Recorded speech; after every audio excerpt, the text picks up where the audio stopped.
I hope you all are fit and fine in your home. बच्चों, आज हम आपको पर्यायवाची शब्द पढ़ाएंगे। दो फ्रेंड हैं ए और बी। ए का नाम नव्या है, बी का नाम भव्या है। नव्या बारिश को देखकर बोलती है बहुत तेज बारिश हो रही है। बारिश को देखकर भव्या भी कहती है हाँ वर्षा बहुत तेज हो रही है। तो बच्चों, यहाँ पर बारिश और वर्षा दोनों शब्द का अर्थ एक ही है। नव्या सूरज को देखकर कहती है सूरज निकल आया है, जबकि भव्या सूरज को देखकर कहती है सूर्य निकल आया है। तो यहाँ पर सूरज शब्द और सूर्य शब्द दोनों का अर्थ एक ही है। ऐसे शब्द जो एक जैसा अर्थ प्रकट करते हैं उन्हें हम पर्यायवाची शब्द कहते हैं। पर्यायवाची शब्दों की एक टेबल आपको समझाने जा रहे हैं। आप उनके पर्यायवाची शब्दों को ध्यान से समझेंगे।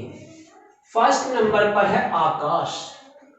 आकाश शब्द के पर्यायवाची शब्द होते हैं गगन, नभ, अंबर। नंबर 2 पर है दिन। दिन शब्द के पर्यायवाची शब्द हैं वार, दिन को हम वार भी कहते हैं, दिन को हम वासर भी कहते हैं और दिन को हम दिवस भी कहते हैं। नंबर 3 पर आते हैं बगीचा। बगीचे के पर्यायवाची शब्द हैं बगीचे को हम उपवन भी कहते हैं, बगीचे को हम वाटिका भी कहते हैं और बगीचे को हम बाग भी कहते हैं। नंबर 4 पर है कपड़ा। कपड़े को हम चीर भी कह सकते हैं, कपड़े को हम वस्त्र भी कह सकते हैं और कपड़े को हम वसन भी कह सकते हैं। नंबर 5 है घर। घर जो है, घर को हम सदन भी कह सकते हैं, घर को हम गृह भी कह सकते हैं, घर को हम निकेतन भी कह सकते हैं। नंबर 6 पुष्प। पुष्प को हम फूल भी कह सकते हैं, पुष्प को हम सुमन भी कह सकते हैं और पुष्प को हम कुसुम भी कह सकते हैं। यस। नंबर 7 वृक्ष। वृक्ष के पर्यायवाची हैं पेड़, तरु, पादप। इट मीन्स वृक्ष को हम पेड़ भी कहते हैं, वृक्ष को हम तरु भी कहते हैं, वृक्ष को हम पादप भी कहते हैं। नंबर 8 है पर्वत। पर्वत के पर्यायवाची शब्द हैं गिरि, पहाड़, भूधर। पर्वत को हम गिरि भी कहते हैं, पर्वत को हम पहाड़ भी कहते हैं, पर्वत को हम भूधर भी कहते हैं। नंबर 9 प्रकाश। प्रकाश के पर्यायवाची शब्द हैं ज्योति, चमक, प्रभा। इट मीन्स प्रकाश को हम ज्योति भी कहते हैं, प्रकाश को हम चमक भी कहते हैं, प्रकाश को हम प्रभा भी कहते हैं।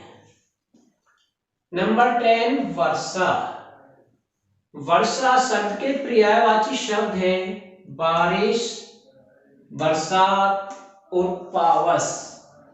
तो यहाँ पर जो बारिश, वर्षा को हम बारिश भी कहते हैं, वर्षा को हम बरसात भी कहते हैं और वर्षा को हम पावस भी कहते हैं। नंबर 11 गाय। गाय शब्द के पर्यायवाची हैं गौ, धेनु, गो। अब गाय को हम गौ भी कहते हैं, गाय को हम धेनु भी कहते हैं और गाय को हम गौ भी कहते हैं। नंबर 12 शेर।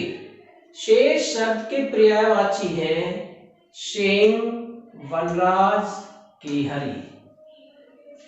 शेर को हम शेंग भी कहते हैं, शेर को हम वनराज भी कहते हैं और शेर को हम कीहरी भी कहते हैं।